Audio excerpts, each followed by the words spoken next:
RPN, the Roddenberry Podcast Network. This episode of Mission Log is sponsored by the official Star Trek Discovery Starships Collection. All new starships in a larger size format and officially authorized by CBS Studios. Subscribe today and receive the USS Shenzhou for only $9.95 with free shipping. For details, visit eaglemoss.com/discovery starships.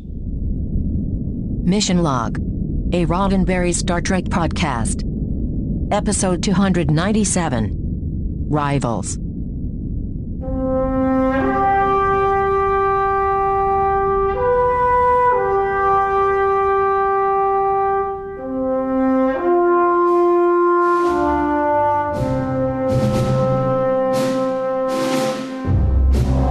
Wow. You, me, what are the odds? It's Mission Log, a Roddenberry Star Trek podcast. I'm Ken Ray. And I'm John Champion. Each week, we roll the dice on another episode of Star Trek, taking it apart for messages, morals, and meanings, and seeing whether it holds up today. This week, Rivals. The one where O'Brien squares off against Bashir, Principal Snyder squares off against Prince Humperdinck, and Kira squares off against a stairwell. John's got trivia coming up in a moment, but first, I'm going to let you know how to get in touch with us.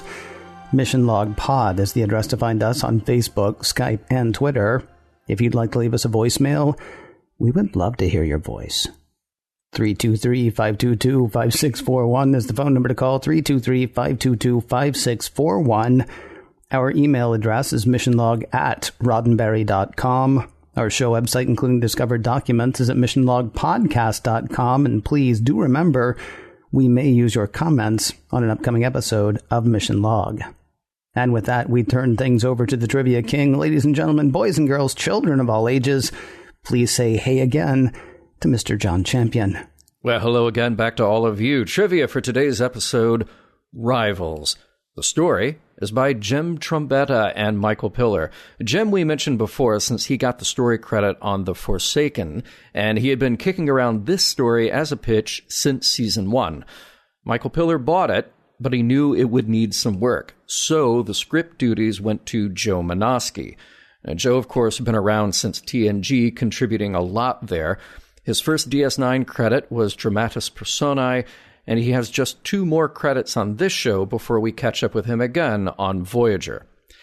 Definitely a lot of script changes in this one. Originally, this would have been centered on Quark, as he had a device that gave him great luck. Martis was added to the story later, and it was even considered that he would be a regular or recurring character as a foil for Quark. And one other thing about Martis, it was considered at one point to make him Guinan's son, and they wanted Whoopi in a crossover appearance, but she wasn't available. So all the references to Whoopi Goldberg, or to Guinan specifically, were cut out of the script. This was directed by David Livingston. Rules of Acquisition was the most recent of his episodes that we discussed. And of course, David's is a familiar name since he has been around since the beginning of TNG. I hope you like that racquetball set. It's the only time you're going to see it. This is an overlay for the holosuite. And come to think of it, why would O'Brien build a racquetball court when the holosuite could just become one whenever he needs it? But yes, the physical... Mm-hmm. Well, I have an answer to that question. Oh, okay, go ahead, yeah. Well, the holosuite costs money per minute, apparently. Oh, yeah. Because, Quark owns that. They've got a station that can accommodate 7,000 people. There are 300 people on it. I don't understand why he doesn't have racquetball courts all over the place. You could have a racquetball court for every person on DS9. You could. There's a room for Keiko. There's a room for Miles. There's a room for Molly. And then he's put in a racquetball court because there's that much room on Deep Space Nine. Yep. I like that idea. Now, I mentioned Guinan, of course, El-Aurians, and Guinan is the only one that we've met so far. Like Soren, though, well, we haven't met Soren since we haven't actually gotten to Generations. That movie would be out a full 11 months after this episode aired. So just to flesh out the whole story of the El-Aurians, so far, all we know about when this episode aired was Guinan. Let's talk about guest stars. Rowana, is played by Barbara Boson. Now, genre fans may know her from The Last Starfighter as Alex's mom, Jane, but she is best known for playing Faye Furillo on Hill Street Blues, a role that got her 5 Emmy nominations. She earned another nomination for co-starring in the miniseries Murder One, Diary of a Serial Killer. That's the end of her professional on-screen credits, though she's made a few appearances as herself in documentaries and has racked up a couple of writing credits as well. She was married to Stephen Bochco. Alcea is played by Kay Callan. Now, Kay started in theater but hit the ground running with a number of TV appearances since the early 70s. She really hasn't let up since. You may have seen her in How I Met Your Mother or Carnival. This one's for you, Ken. She was in Moonlighting. Nice. She is also well known for playing Martha Kent in Lois and Clark. Albert Henderson makes a brief appearance as the snoring alien Cos. Albert started his professional on-camera career later than most actors. He was born in 1915, and his first credit comes in 1957. Now, things picked up from there, and by the early 60s, he had a recurring role as Officer O'Hara on Car 54, Where Are You? Guest appearances continued. Kojak, Lou Grant, Chips. He even had roles in Big Top Pee-wee and Leaving Las Vegas. We lost Albert in 2004. Finally, Chris Sarandon plays Martus Mazur. Then and now, Chris Sarandon is a pretty well-known actor with an extensive resume. I can only highlight a few of those here. He was Prince Humperdinck in The Princess Bride. In the TV movie The Day Christ Died, he was Christ. He's probably best known for playing the vampire next door, Jerry Dandridge, in Fright Night, a role so identified with him that he voiced the character in a video game and then had a cameo as JD in the 2011 remake. You may have heard of his first wife, Susan Sarandon, who got her first role when he brought her along to an audition. He is currently married to Joanna Gleason, which makes him Monty Hall's son-in-law. Rarely do we see rivalries like this one. The Red Sox versus the Yankees. Ali versus Frazier. Quark versus Martus Mazur. Prologue. An unlikely pair of drinking buddies is chatting it up upstairs at Quark's. She's an older woman about to hit big on a mining investment. It's a sure thing, and she can't believe she's telling the young man to whom she's speaking her secret plan. Anyway, there's just so much to do, and her young, charismatic drinking buddy offers to help, right before Odo takes him in, for trying to take her in. Martus Mazur is a refugee from the El Arian system. He's a listener, and a con artist, like that old couple Odo talked to, who gave Martus their financial access codes, accounts he plundered for his own gain. The conversation ends with Martus in a holding cell. Act 1. In the depths of DS9, Miles O'Brien is headed to the 24th century racquetball court he's built. He's hoped to attract other players.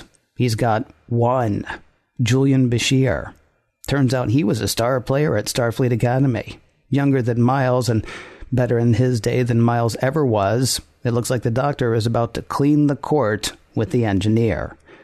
In his holding cell, Martus can get no rest. The old guy sharing his cell snores loudly, then seems to have died. But he's not dead. Not yet. He's got a hard luck story that Martus, the listener, does not want to hear. But the old guy's got something shiny. A gambling device.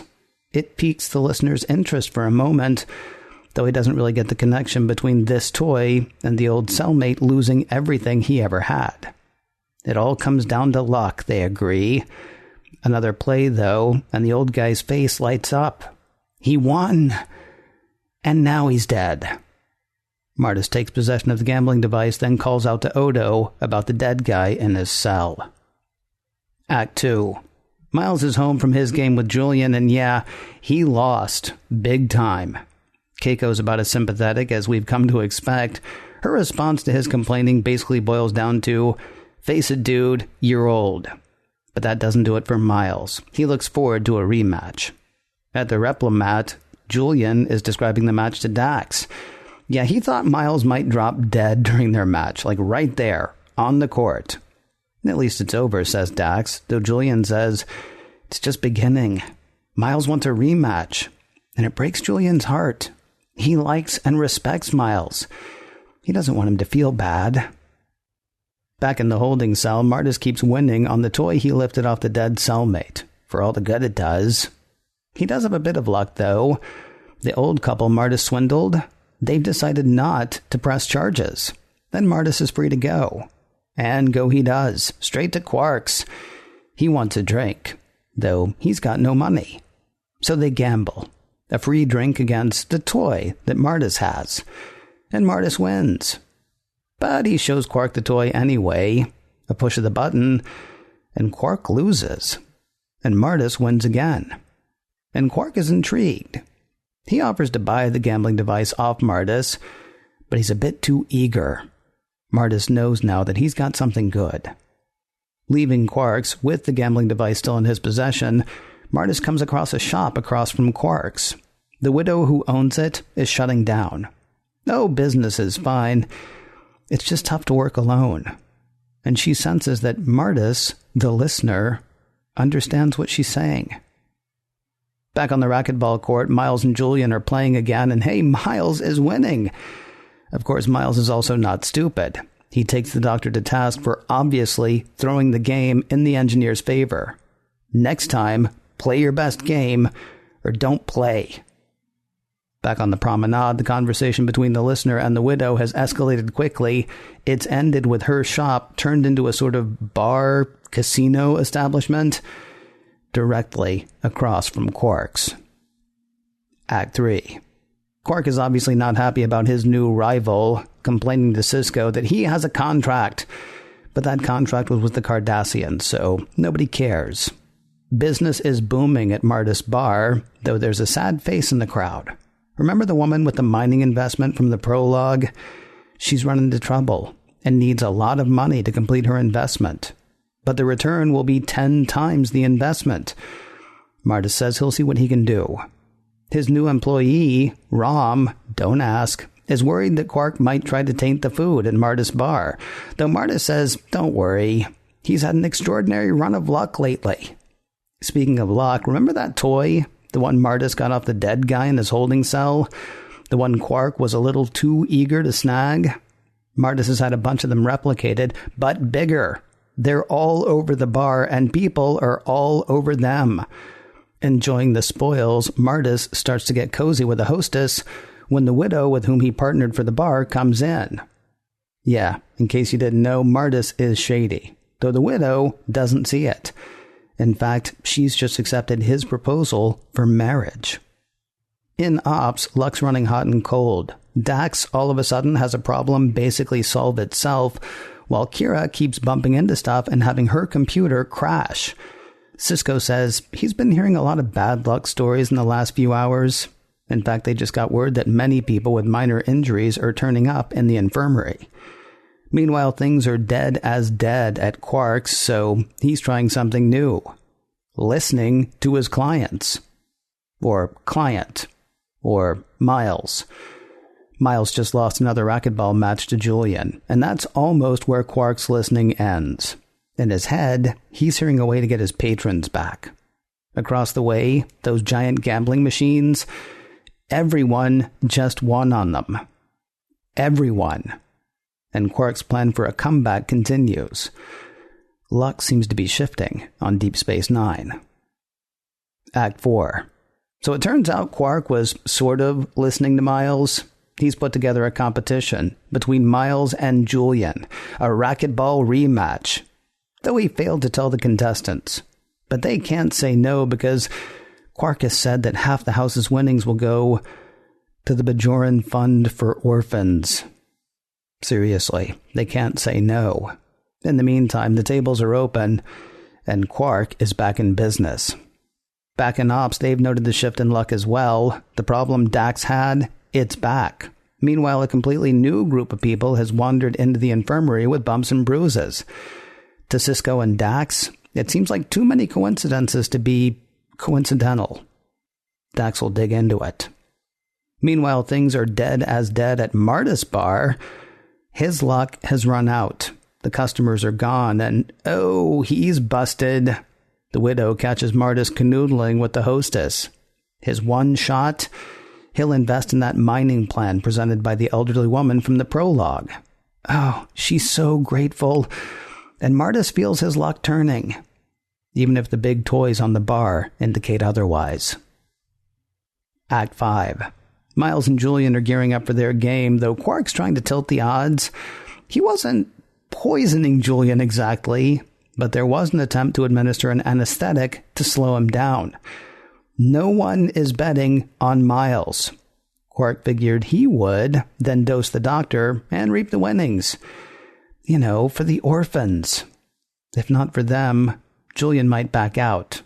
Either way, he will play, but without the anesthetic. Martis's luck has gone from bad to worse. The elderly woman with the mining investment, she's not back yet with his money. Back in Ops, Dax has found something, though what it means, she's not sure. A scan of solar neutrinos shows a majority of them spinning in one direction. Statistically, half of them should be spinning one way and the other half the other. Outside the station, the neutrinos are normal. Inside, they're being weird.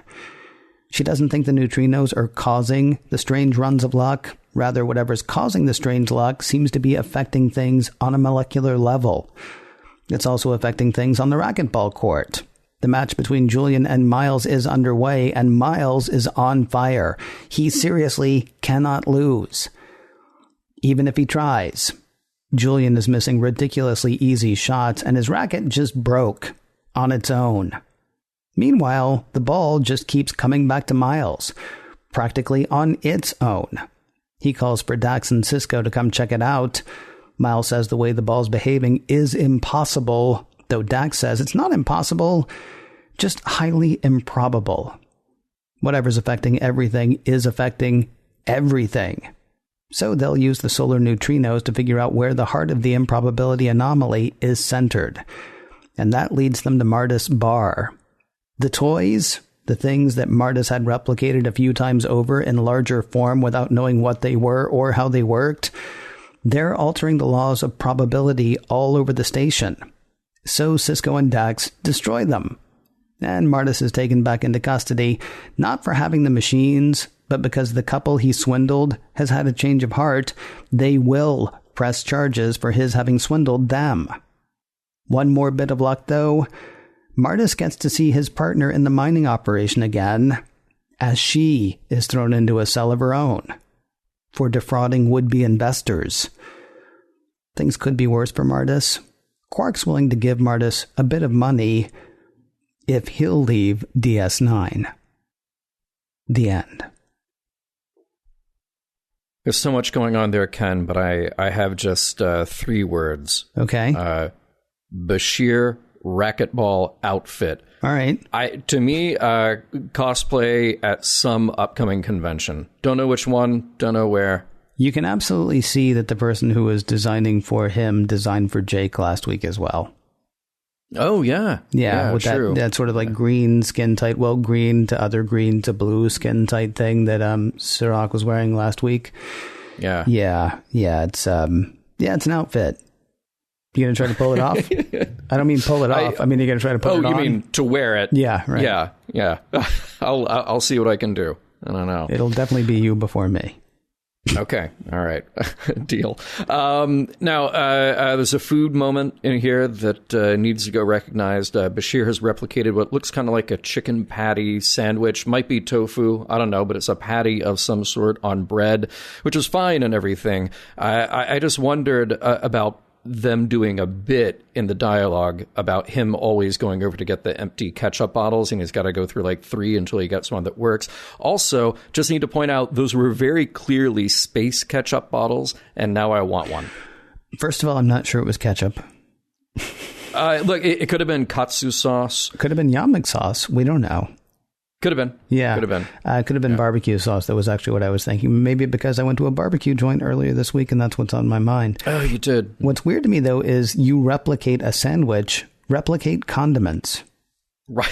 Yes, in the exact amount that you want on that chicken sandwich. Too. Right. In fact, I would think, hopefully by the 23rd century, 24th century, certainly, you should be able to go, hey, it's me, Julian, give me the usual. And it would just give you exactly what you want, exactly the way you want it, as opposed to having to wander around because they don't have cooks. Whose job is it to refill the ketchup bottles? And I know. And like, man, if you can't even trust people to cook food... I don't know. Many bad ideas abound. But sometimes those replicators, we don't know what to expect. It's like, how many times on Next Gen did somebody go up and just say water? And the computer's like, here's a little bit, here's a lot. Right. Julian could have said ketchup, and the computer's just like, here's 9 gallons of ketchup. That's true. Yeah. You have to be like Riker, though, and order it precisely. Although I don't remember anybody ever saying, oh, and be sure it's in a glass. Right. Precisely. Just come flowing out of the replicator. Right. Could have happened. Yeah. Quark has a good line. Don't trust a man wearing a better suit than your own. Interesting line of reasoning. I just wondered if there's a logical limit to that particular rule of acquisition. Like, you have to hit a point. You have to hit peak suit at some point, where you're not going to meet somebody wearing a suit better than your own. Yeah, bring it to today's times. Somebody going into Tiffany's to buy something is going to be dressed nicer than somebody working behind the counter at Tiffany's. Do you throw them out? No, certainly not. Yeah, I wouldn't think so. Yeah. There's another funny bit. I mean, Quark cornering Bashir and O'Brien into their match, just basically announcing it. They're standing there. We didn't agree to this. And they keep rolling with it. But honestly, if it came down to the blankets for the Bajoran orphans, all they had to say was, no, replicator, give me 500 blankets. Right. You'd think so. Done. The monks are happy. Bashir and O'Brien are happy. Yeah. Quark's not happy, but who cares? Is it like a greed thing? Is it just the monks automatically want more? Sure, we could ask for this, but somebody's sacrificing for it. It makes it that much warmer, makes it that much better. Yeah, let's see a battle royale so we can tell these kids about it when they get their blankets. Yeah, wouldn't that be absolutely fantastic? Speaking of greed and money and things, I was confused by one thing that happened. And I said, don't ask why Rom was working for Martis, pretty much because it's insignificant. It does not matter at all. But there was one thing that confused me. Rom's all upset because, Martis gave away all the money that they made because he was supposed to get a quarter of it. A quarter of the profits is what Rom says. And Martis says, I promised you 1/4 of the profits after expenses, which is called profits. Right? I mean, because it's revenue minus expenses equals profits. Now, I know there's other stuff there, right? But if you promise somebody 1/4 of the profits, you don't then go, oh, but there's overhead. Because no, profit is you've already paid for overhead. You've already paid still for the leftover, yeah. Right. You paid for everything. It struck me as kind of weird. I would think even a Ferengi of Rom's intellect should know, hang on a second, that is profit. So, yeah. Yeah. Yeah, well, clearly Martis was an accountant for a major Hollywood studio because that's how you do it. You can say this movie cost $100 million.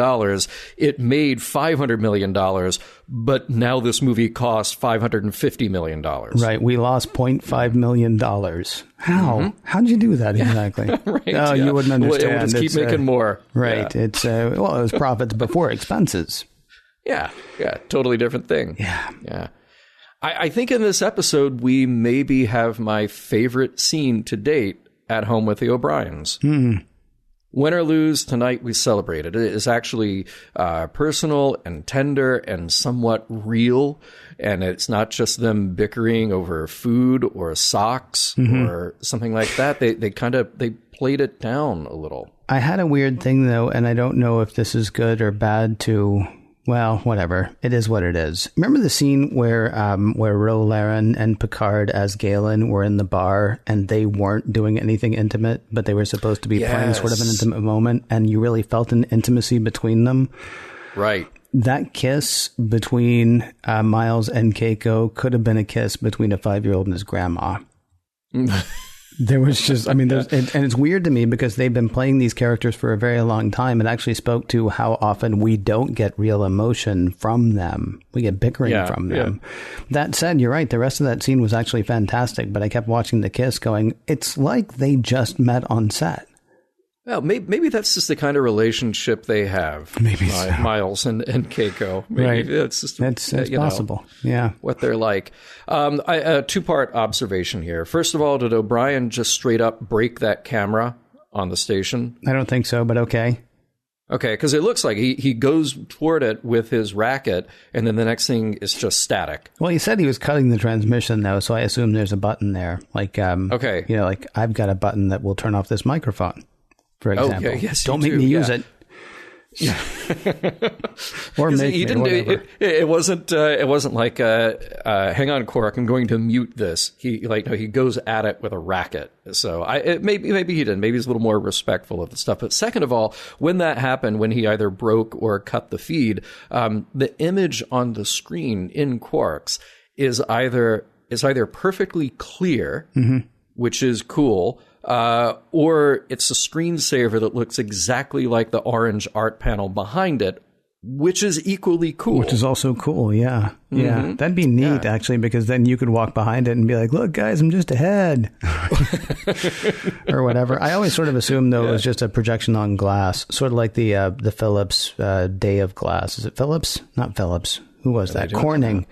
Corning has a video on YouTube that's been on there for like 10 years as we record this, I think. But it's an amazing thing called the Day of Glass, and it had all these different like things that, in the future you'll be able to do with glass. Again, certainly by the 24th century, you should be able to have a screen that just sort of goes blank and as a window. Yeah. That was very neat. Yeah. And one of my favorite lines in this episode, another rule of acquisition: dignity and an empty sack is worth the sack. That is rule of acquisition number 109 for those of you keeping score at home. Rarely do we see toys as addictive as the one in this episode. Cup and Ball. Rubik's Cube. That thing Marta stole and mindlessly reproduced.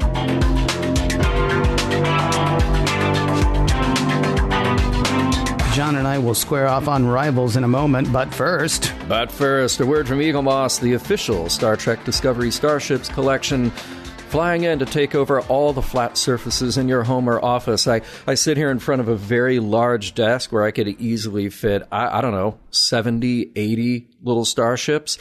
That's what you should do as well. It'd be a perfect place to put some starships. I sit here with a bunch of starships behind me. Excellent starships they are, too. Officially authorized by CBS Studios. Made from quality, solid materials, die-cast metal, and ABS materials. They are, of course, based on the CG models used in the production of Star Trek Discovery, which, of course, is a fantastic thing to base them on. Oh, sure, you could base them on the models from Star Trek II: The Wrath of Khan, but then they wouldn't be Discovery starships, now would they? Good point. That is, I'm glad they thought of that before we had to. These are big ships. Starting with the USS Shenzhou NCC-1227. It's about 8 inches from front to back. That's a pretty big ship. Comes with a display base. Also comes with that collector's magazine featuring behind-the-scenes info and original design sketches and a breakdown of the technology used on board. Now, the first ship in the collection, the USS Shenzhou NCC-1227, is available to subscribers for only $9.95 with free shipping. You go to eaglemoss.com/Discovery Starships to grab that. And additional ships come every month, including the iconic USS Discovery, of course, USS Europa, the new Vulcan cruiser, that would be the Solkar class, and that newly imagined Klingon bird of prey.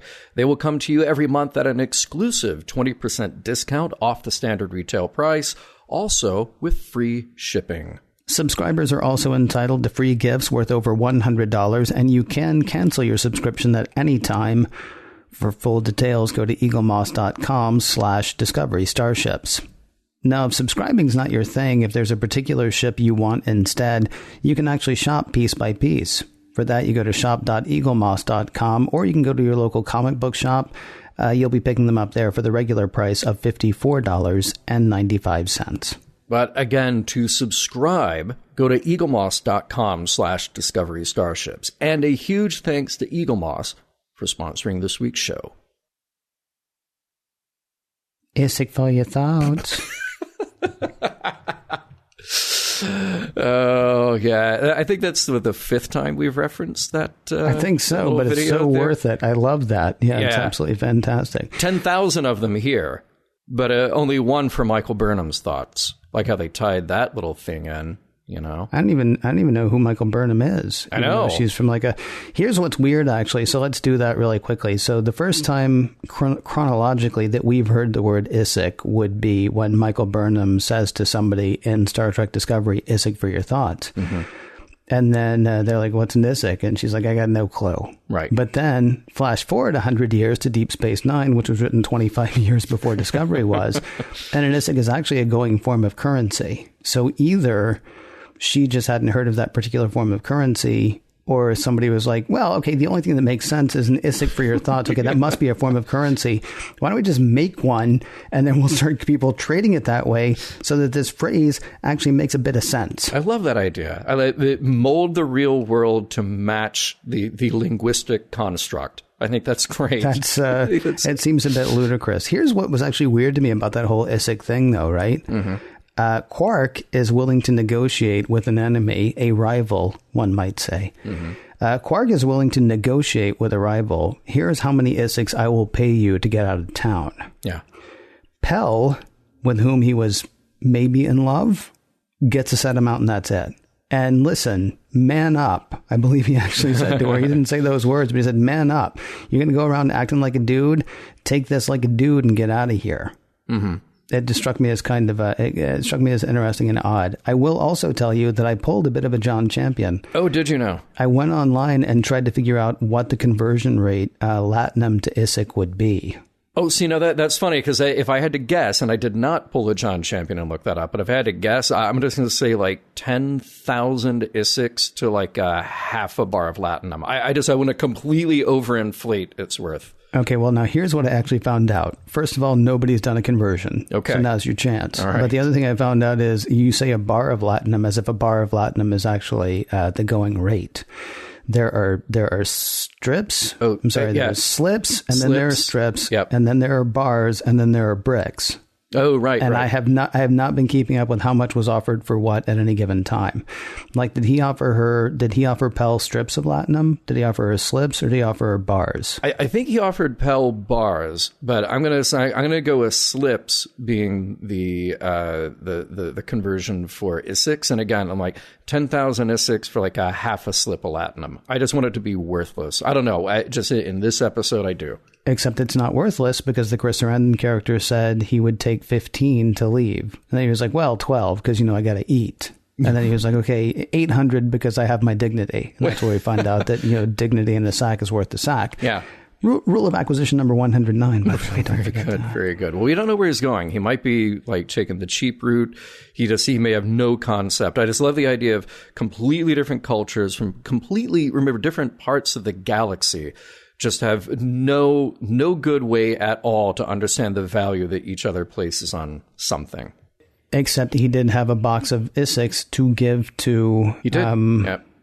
To give to the widow, because there were two widows, except one wasn't actually. Alcia, thank you. One wasn't actually a widow, I think, or she may have been, but she was also a con artist. Saw that coming a mile away, by the way. Yeah, just saying. Yeah, because you and I both saw Dirty Rotten Scoundrels, so.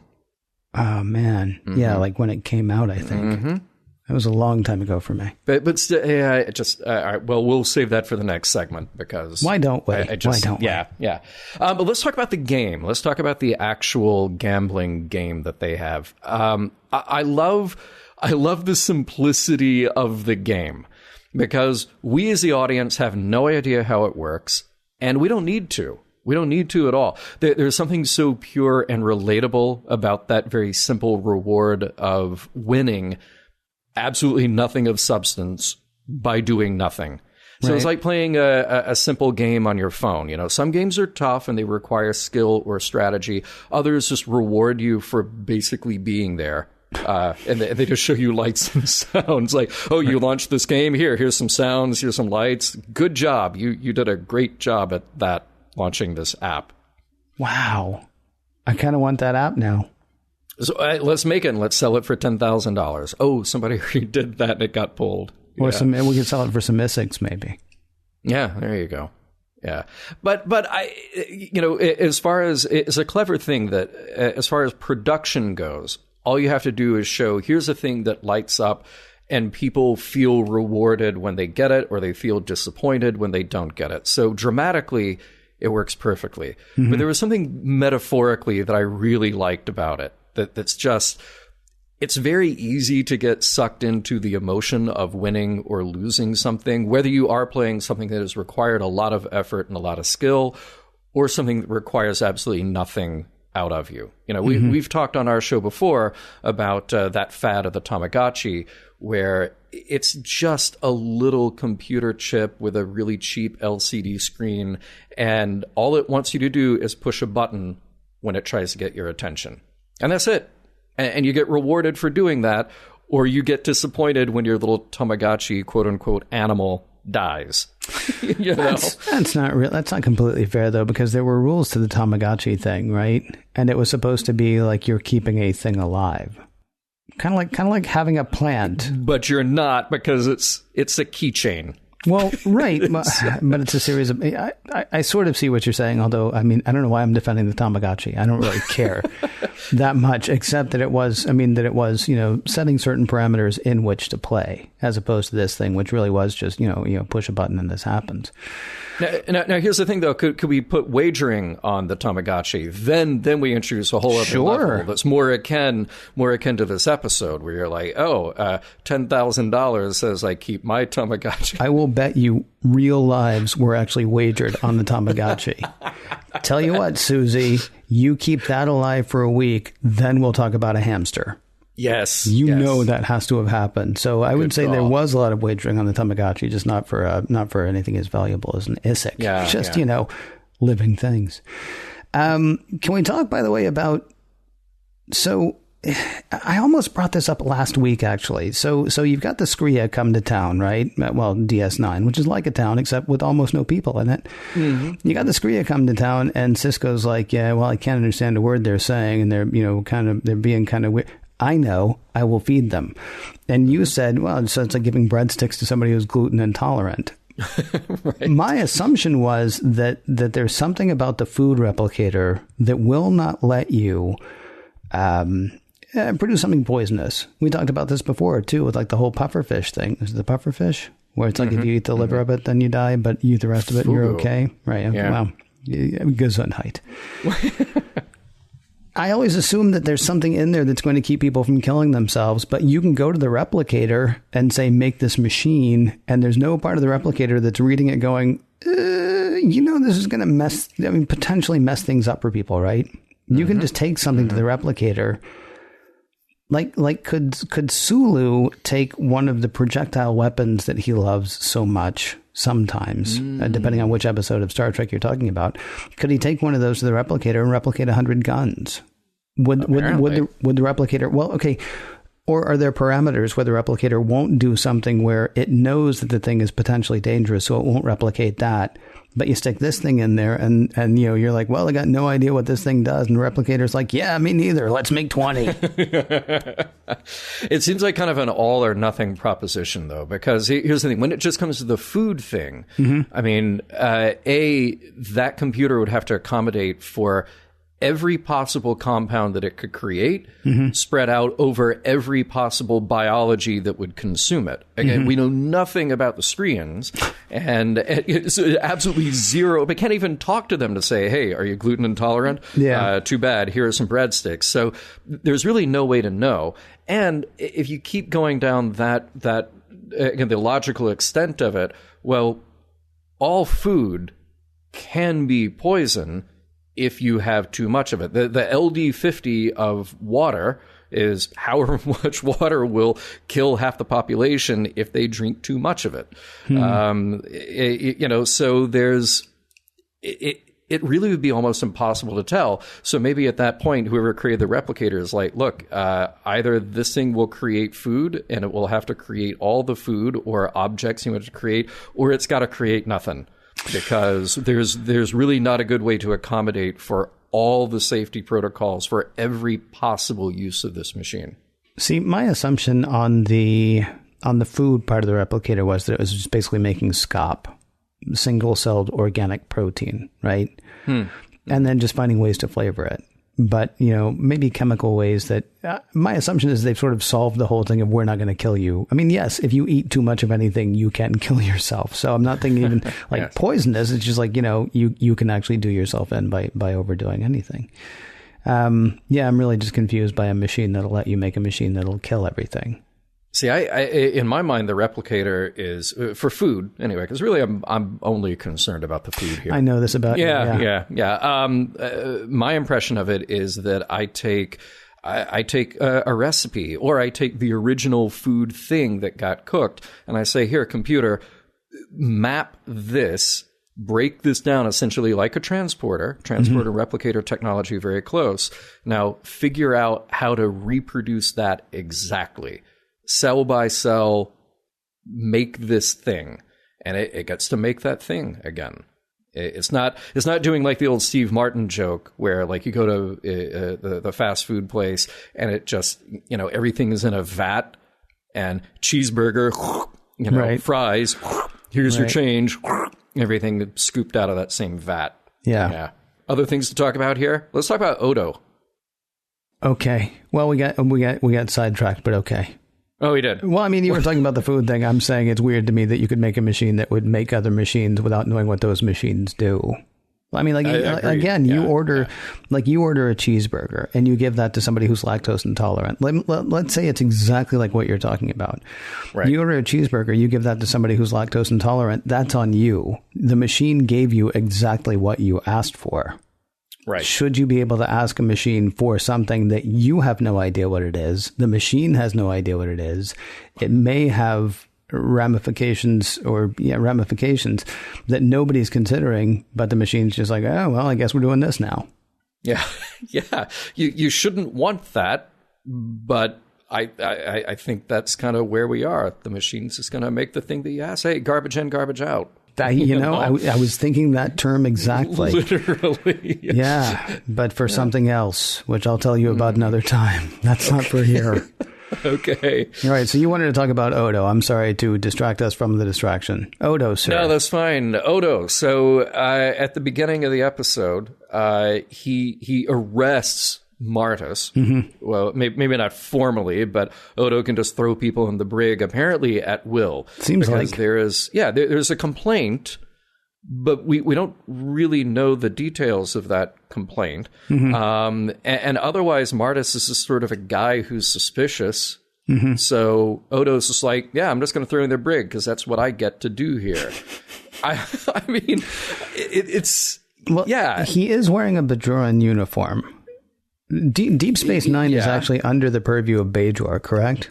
Correct. All right. So I guess he's like a deputy. But Cisco is still the XO. Right. Well, I mean, like if you had a building on the corner of 28th and 8th in New York City, I'm not sure if there is a 28th and 8th, by the way, but there is. If you had a building on the corner of 28th and 8th, you might be the person who runs that building. But if somebody does something wrong, you call the cops. Odo's the cop there. Okay, yeah. Cisco runs the station, but I mean, he's running facilities for all intents and purposes, right? And then doing the Federation stuff that needs to be federated, the Starfleet stuff that needs to be Starfleeted. Right. But like Odo is Law and Order.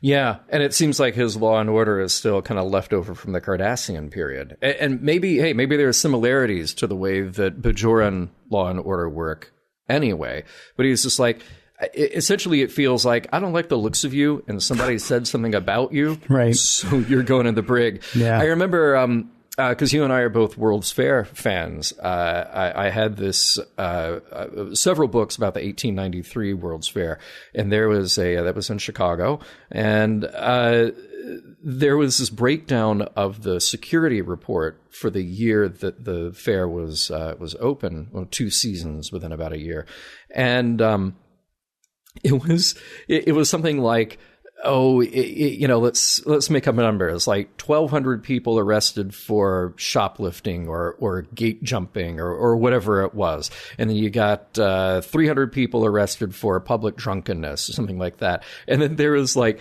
There was some other statistic. It was like shifty or suspicious looking people, 10. They're just like these are just the people that they just like, yeah, they just look like they're up to no good. Wow. So we're just going to take them out anyway. First of all, I'm surprised. I'm honestly surprised that was only 10. Yeah, I'm again, I might be making up that number, though it's a significantly lower number than, gate jumping or shoplifting, or drunkenness or whatever, or public fights or whatever it was. Do you think after the first few, somebody was like, seriously, you can't just keep doing that? No.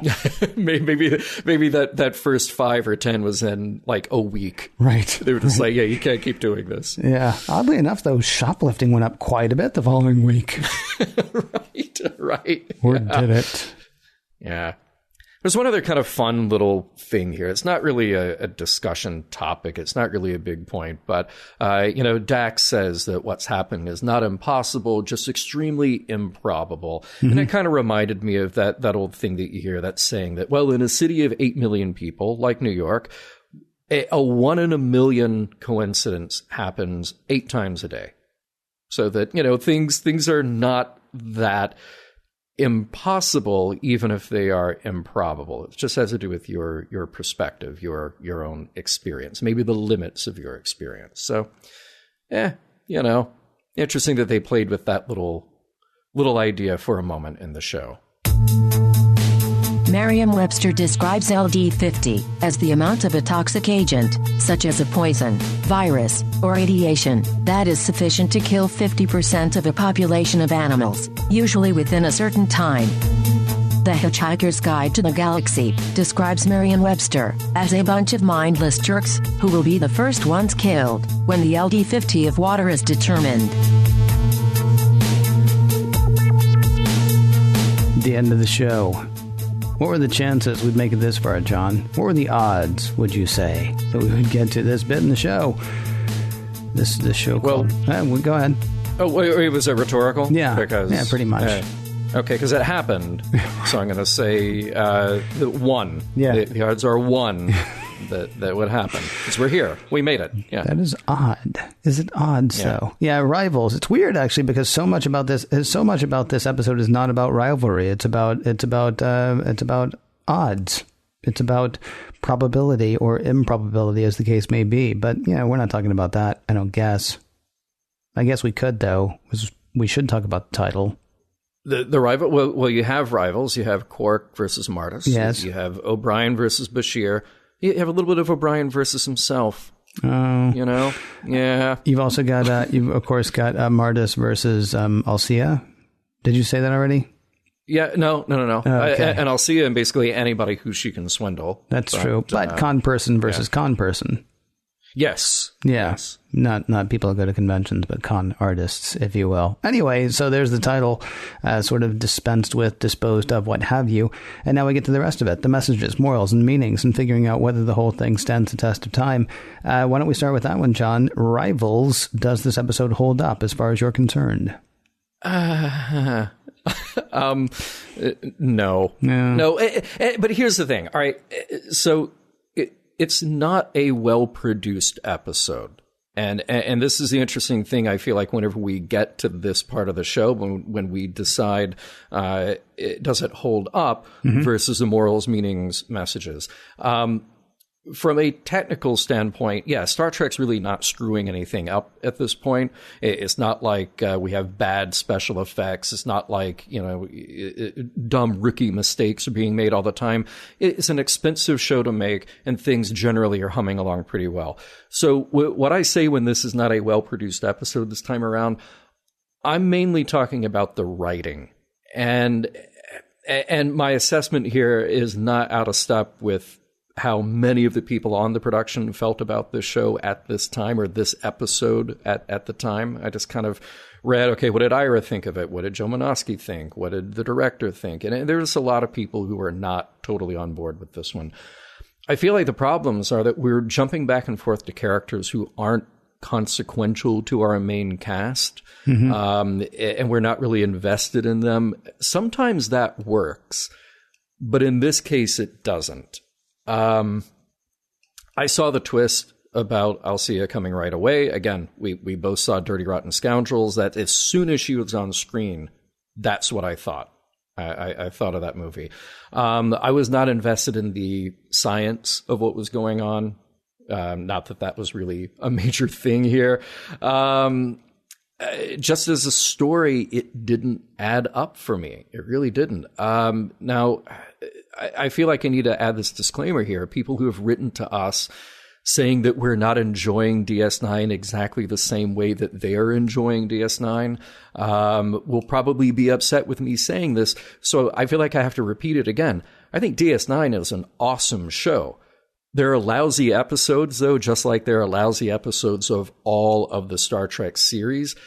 Sometimes those episodes are purely fun, like, say, a piece of the action, which really works just as being a piece of fun TV. Sometimes, like Move Along Home, it doesn't work to just be fun. And apologies to those of you who love that episode. I think I was talking to one of the Trek geeks, or I might have the story conflated. Somebody else who was telling me that they loved that episode because it felt like a camp 1960s Batman type of story, just walking through the game. You know, cool, and good on you for loving that. But there are problems here, and a big part of that problem is Martis. And that's not a knock against Chris Sarandon. It's just that it's a lot of telling and not showing. We're told that El-Arians are listeners. We're told that he should be treated with some suspicion, but he's just presented in a way that isn't dynamic or engaging to me. The converse of that is Whoopi Goldberg as Guinan. The listener, that being a character trait of hers, she nails that, and she's wonderful, and you feel it as soon as she is on screen. Now, all that said, all the problems that I have with the episode, I think there are fun morals, meanings, and messages to talk about when we get there. But what about you, just as an episode here, as a slice of production of Star Trek? Ken? What's weird to me is they've actually done some decent comedy writing with some not comedic actors. And Chris Sarandon is, I mean, he is fantastic as Humperdinck in The Princess Bride. And there were times where he was delivering lines that I felt like he was doing the Humperdinck impersonation. I mean, you've got somebody here who can do a lot of really fun stuff, right? Yeah. He wasn't given a lot of fun stuff to do, unfortunately. But, like, I'd listen to his voice all day long. I mean, if I could talk like that, man, you know. I mean, he was really cool, right? Yeah. There was a potentially comedic part where things are falling apart around Martis's head, which means things are falling apart for Rom as well. But Rom can't stop talking to Martis about everything about his life that he hates. Right. And so there's a potential for comedy about the fact that everybody wants to talk to the El-Arian. But what we know from Guinan, Ro Laren doesn't want to talk to Guinan. She never wants to talk to Guinan. But she always ends up talking to Guinan because Guinan is good. It's almost like something pheromonal with Martis, right? It's just like, you meet this guy, you just want to talk to him. I mean, when the widow shop owner starts talking to him, you understand why. It's because he's doing it, right? He's working that angle. He's not working that angle with the old guy in his cell. He doesn't care. He actually says that. He says, I'm not listening. Okay, well, then why do we want to talk to this guy? I mean, there's a bit of an inconsistency, a bit of a weirdness thing there. Although I'll be honest with you, I forgot that El-Arian was what Guinan was. I thought it was funny. It's like, oh, he's a listener. Arian. Haha, it's funny. Because whatever. The other thing is, you said you weren't really invested in the science of this episode. I'm pretty sure that's because there wasn't any. No, well, I wasn't invested in the idea that they had to have a scientific explanation for what was going on, which I realize you need to get there at some point. You have to solve the problem at some point. Right. But it was a layer of Star Trek technobabble that complicated and detracted from a story that was already sort of distracting. Okay. Is there any such thing? Is there really any such thing as the law of probability?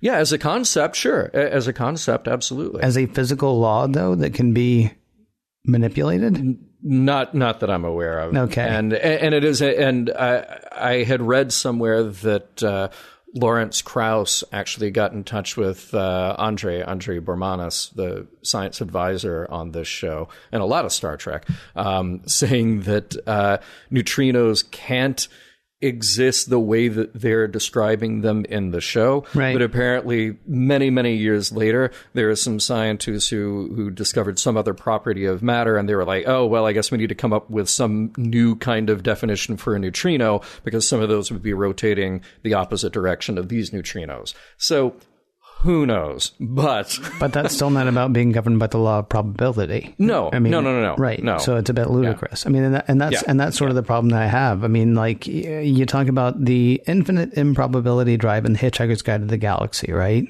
I mean, what made that so amazing was it sort of played with this pretend science idea in this science fiction setting that was completely ridiculous. In comedy, you can sort of like, turn a key like that and have people go, that is mind blowing, because you're already geared up for expecting the unexpected in a way. Right. To have a commander in Starfleet go, something is messing with probability. That to me sort of like it felt like it kind of didn't work there. And then, of course, Quark trying to buy him off to leave at the end didn't work either. I think Quark would be perfectly happy if he came by a few weeks later and found the decimated corpse of Martis laying there, because this is the guy who has risked the life of everybody on the ship, but he's going to pay this con man to leave. Right. Right. Have a hard time with that. I don't think so. But hey, that's just me. Yeah. Well, let's talk about other stuff, because there are ideas expressed in this episode. It's a sci-fi parable about greed, and it's also not a bad examination of the gambler's fallacy. There's this idea about the hot streak. That it's a fallacy, that there's not really such a thing, though people, maybe gamblers, like to believe that there is such a thing. So it was kind of fun to see them play with that. I love our introduction of Kos, the snoring alien. In the end, it all comes down to luck, he says right before he dies. Yes. Which he actually seemed to greet as a victory, though. He did. So there was something poetic about it, which is kind of fun, and it's Martis who has the line, when you win, it makes you lucky. When you lose, ... So luck really is a state of mind, but also be aware of alien gambling machines that enhance the effect, because those will just really, really mess with you. And actually, we still don't know how to turn those machines on or off, and we don't know what makes them work. Right. And we don't know who made them, or if they're an expression of intelligence of some. So let's shoot them. Right. I was actually amazed that was what they decided to do. It was like, well, how does it work? Well, I don't know. Well, how do you turn it off? Well, it just kind of was working. It's like, well, let's blow it up and see what happens. That is some dyed-in-the-wool Captain Kirk, good old TOS style problem solving, if I ever saw it. In fairness, first Kirk would have tried to talk it into turning itself off. Yeah, that's true. And then he probably would have shot it. Yeah. About the only thing I have, and I know it's something that we've talked about before, it is you have to look a gift horse in the mouth. You absolutely do. I don't know what this thing is. Well, let's make 10 of them and see what happens. In the 24th century, you can make things that can disintegrate people. Yeah. You might want to find out if this will do that. Maybe after 1,000 wins. I mean, maybe it killed that guy, the alien, maybe after a number of wins, whoever's touching it drops dead. That's the kind of thing you'd probably want to know. If your luck inexplicably seems to be going amazingly well with input from something else, and you don't know what that input is or why, it might behoove you to ask the question, and maybe don't build 10 more of the things. In the hopes that, 10 times the luck then. Because certainly, how's this for an ending? Your luck could run out. Mission Log is produced by Roddenberry Entertainment. Executive producer, Rod Roddenberry. The Roddenberry Podcast Network can be found at podcast.roddenberry.com. And when you go there, you'll find Mission Log Live, Women at Warp, Priority One, and the Trek Files. If you'd like to support Mission Log directly, you can do so at patreon.com/missionlog. For more exciting Star Trek podcasts, check out Trek FM at trek.fm. And for the latest in Star Trek news and discussion, be sure to visit trekmovie.com. Next week, The Alternate.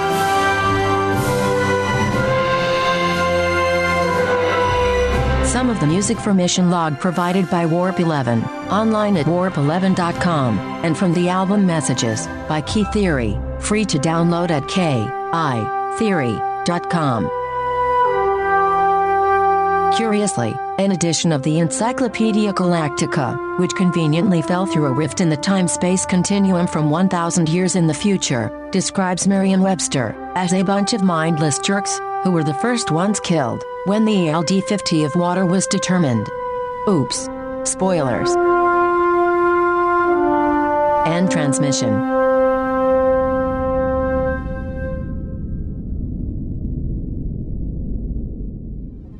Podcast.roddenberry.com, the Roddenberry Podcast Network.